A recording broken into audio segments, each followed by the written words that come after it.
Hello everybody, JGC Anime here. Today we're going to be reviewing Izuranger to Pick Up Girls in a Dungeon Season 4 Part 2, or Dungeon ni de wo Motemeru no wa Mijikataru Daroka for Fukasho Yakusai Hen. I probably said that wrong, but let's just roll with it. So, I'm gonna be honest, I actually do not like this part as much as the first one. I do not like it as much.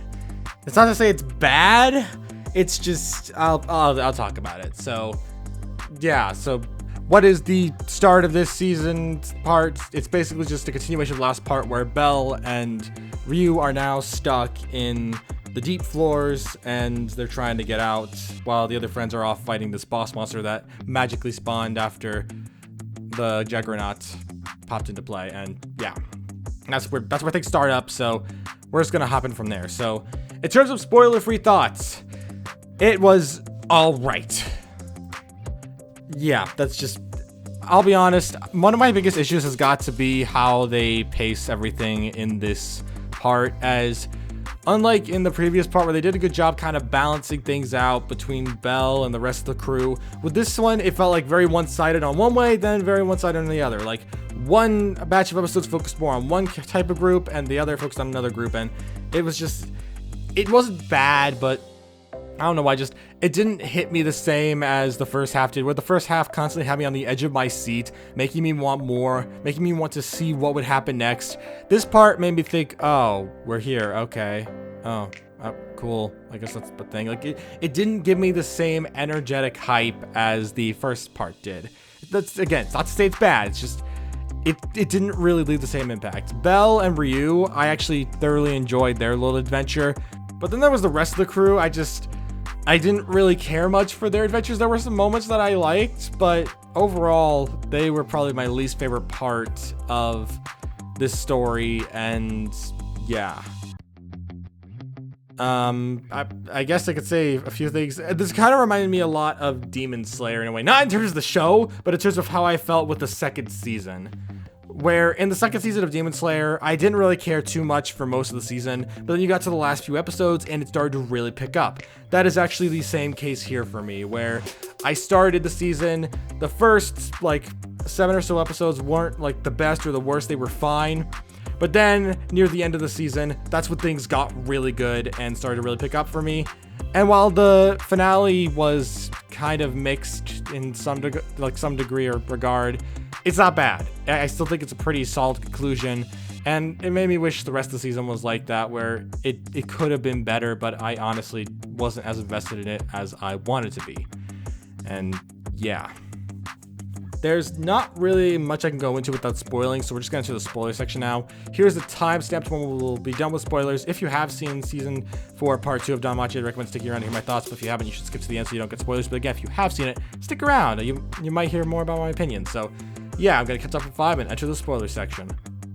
5, 4, 3, 2, 1. Okay. So now that I can talk about spoilers, there's a lot of things I'm not too big of a fan of in this part. Again, I've mentioned this several times now. It's not bad, but I really wasn't a big fan of the fact of how in the first few episodes, we only really focused on the crew with Belle, that, you know, Aisha, Welf, Lily, and all of them. Like, we focused so much on them and so little on Belle and Ryu, when the cliffhanger ending was all about Ryu and Belle now being trapped in the lower floors. Now, I have nothing against the other members of the crew, but I'll be honest, their story wasn't that interesting to me. When they fought the floor boss, it was kind of cool, I guess, but overall, it definitely felt like it wasn't really something I could stay that invested in. Again, it's not bad, but I wasn't that into it. I found myself getting really annoyed when they showed up later down the line. Honestly, it turned from, we're back to them, to, we're back to them. And don't get me wrong, there are some good moments with that group. For one, I found the whole Welf being able to make a unshatterable magic sword to be interesting, even though I'm pretty sure I learned that apparently his whole goal of something like that was actually more clarified in the light novels, but not in the anime, so that might have had more impact if I knew about that. But overall, most of the story involving them was where things hit an awkward pacing space, because I wasn't that invested. It wasn't bad, and I'm actually pretty happy that the Zenos showed up again. The Zenos came in to help out the others, like Lily and everybody else. They came out to help, and I really liked that, especially since we got to see Wine again. That was great. But overall, their storyline, just in terms of story, it was definitely, out of what I've seen from Danmachi, pretty dull. It's not bad. There might be some issues here with the CGI dragon-esque monster that I didn't really know if it was a dragon or not, because it breathed fire, but it looked like an ice monster, and it was so confusing to me. And like breathed blue fire, but looked like an ice monster. It was so confusing. And yeah, the CGI on that thing was pretty bad, but the design still looked really cool, so I wasn't too bothered by it. I just found the whole thing to be kind of mediocre though, and I really wanted to focus more on Belle and Ryu, who again were like trapped in the deep floors now, and I was really excited to learn what would happen to them down there. I was like, yeah, let's keep watching what they're doing, because every single time in the earlier episodes where we cut to them and see what they were doing, I was actually really invested. I was very curious about where things were going to go. I was very interested. But then we cut back to the others, and I was like, oh, come on! Until then, we finally get to an episode where no longer is the other crew really being shown, as it mainly focuses on Belle and Ryu. And I think that is definitely where things started to pick up for me a bit. They still weren't perfect, but it wasn't bad. I do find myself enjoying their adventure a lot more, like Ryu and Belle's, since it feels like stuff's actually happening with them instead of just them going to deeper floors before eventually facing the Juggernaut, who... Actually, yeah, I want to talk about the Juggernaut. In the first part, it looked like such a threatening villain that I thought even Eyes would not be able to take it down. I thought that even Eyes would not be able to defeat such a monstrosity, how easily it beat Belle. I thought it would have been a crazy, hardcore monster to defeat.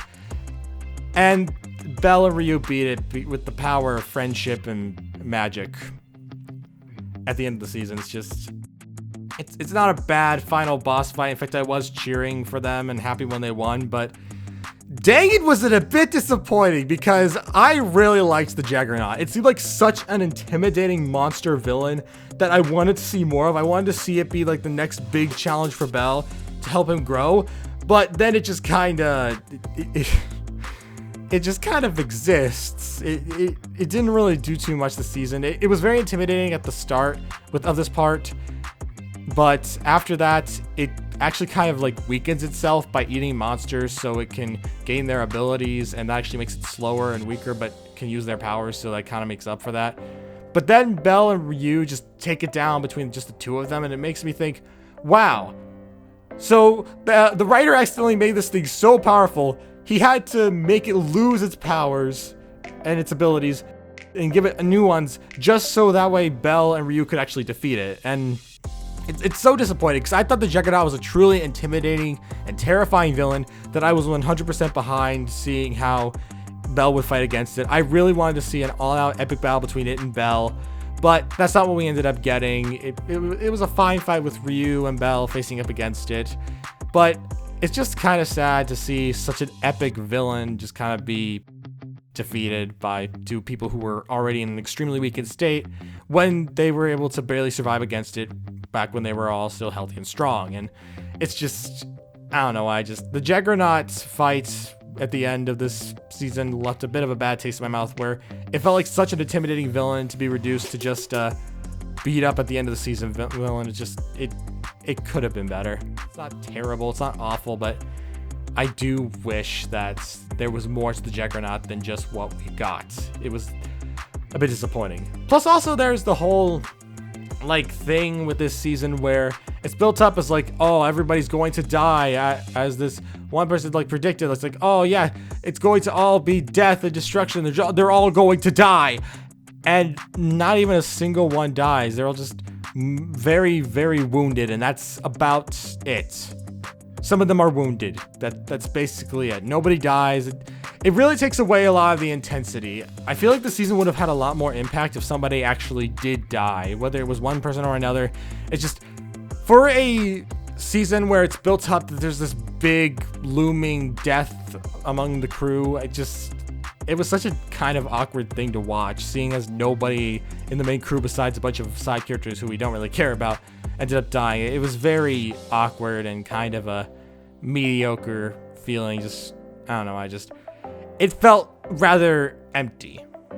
It didn't feel like there was as much drama as it needed to be. And I actually read a review on this after watching the anime, and I actually kind of agree with it that we can only see Bell and his crew survive so much before it starts to get tiresome, because every single adventure feels like they're about to die. It kind of just takes away from the thrill of maybe they are going to make it, maybe they're not. It just kind of takes away from that exciting experience, since, well, we know they're going to make it in the end, so it kind of takes away some of the fun.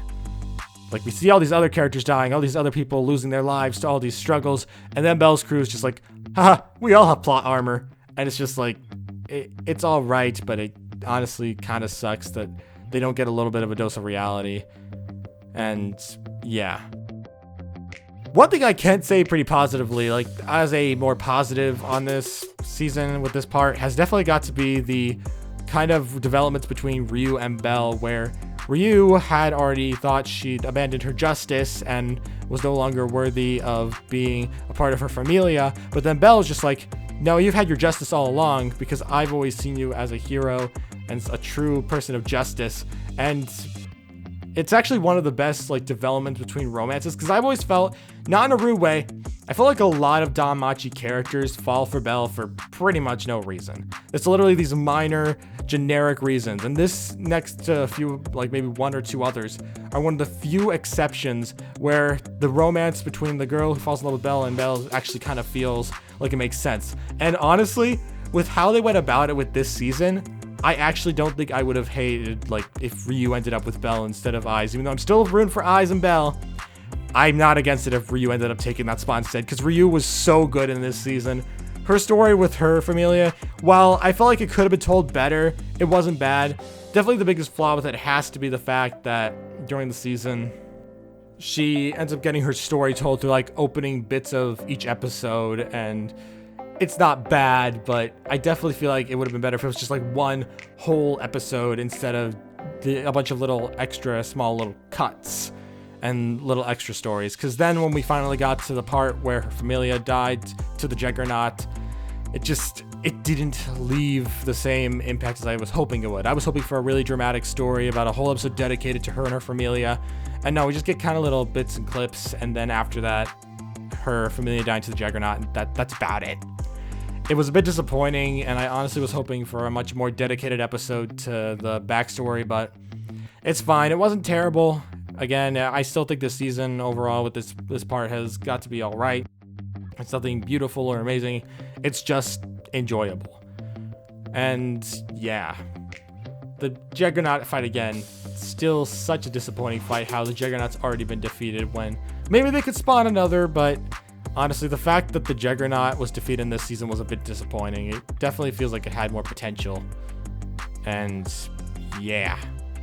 The ending of the overall season definitely felt nice, and the last two episodes again weren't terrible. I actually found myself enjoying episode 10 especially, with Ryu and Bell kind of having more of a little romantic tension-esque moment with them at a fire and stuff like that.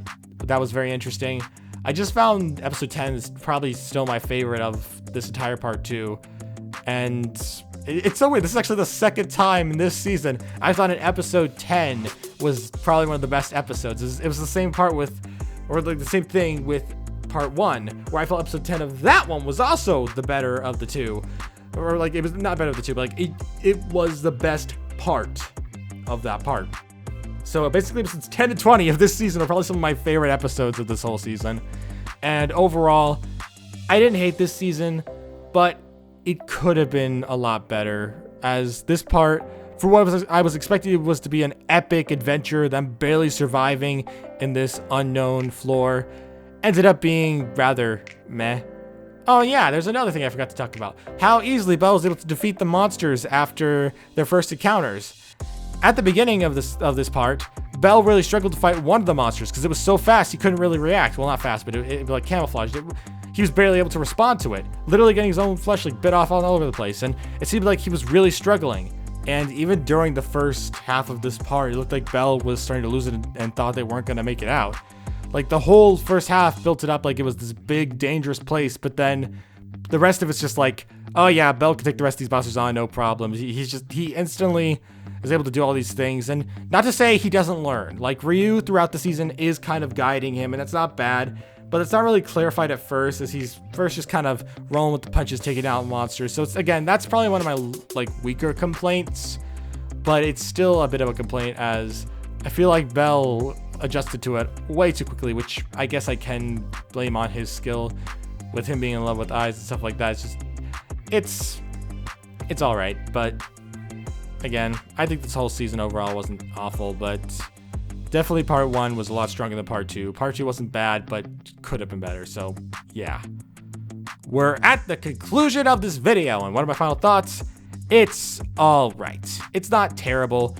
It doesn't really give me like a, oh my gosh, this is the best thing ever feel. I definitely feel like part 1 did a much better job, like keeping me on my toes, making me wonder what the heck's going to happen next. But this part wasn't bad. It was just kind of meh. That's why I'd have to give Danmachi Season 4 Part 2 a 7 out of 10. It didn't leave me super invested, but I didn't hate it, and overall, it wasn't bad. So yeah, that's all I really have to say. So thank you all for watching. If you're new to the JGC Anime channel, don't forget to subscribe. I also have new anime fans to the channel, and I will see you all around. Peace!